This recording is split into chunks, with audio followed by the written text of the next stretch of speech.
One is mass screening periodically,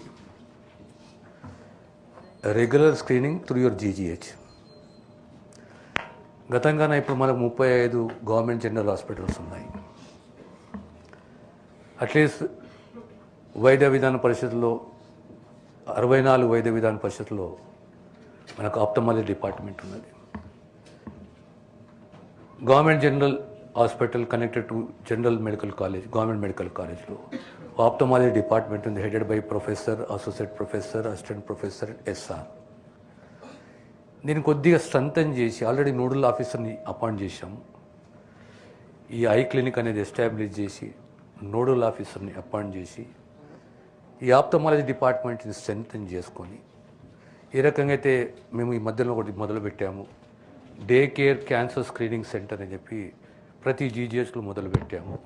chemotherapy అనేది ఇప్పుడు MNJ పోయే అవసరం లేదు. ఆ రెస్పెక్టివ్ డిస్ట్రిక్ట్ హాస్పిటల్స్లోనే ఆ కేరు, ప్యాలిటివ్ కేర్ కూడా చేపట్టడం జరుగుతుంది. ఆప్థమాలజీ డిపార్ట్మెంట్ ఇప్పుడు జిల్లాలలో, జిల్లా హెడ్ క్వార్టర్స్లో ఏర్పాటు చేసామో, కాలేజీలు ఉన్నాయో ఆ డిపార్ట్మెంట్ మ్యాక్సిమంగా మనం వాడుకోవాలి. ఐ క్లినిక్ పీరియడ్ లేదు అంటే గ్రామాల వారీగా రాబోయే కాలంలో గ్రామాల వారీగా cancer screening, mobile cancer screening అనేది ఒకటి మొదలుపెట్టబోతున్నాము. అదే రీతిలో కూడా దీన్ని కూడా let be part of that screening also. తర్వాత డిపార్ట్మెంట్ ఆల్రెడీ అనుసంధానం చేసుకొని ఉన్నాం మనము. రేపు కామన్ మనకు అర్థమైపోవాలి పోతే ఈ డిపార్ట్మెంట్ ట్రీట్మెంట్ చెప్తున్నది విశ్వాస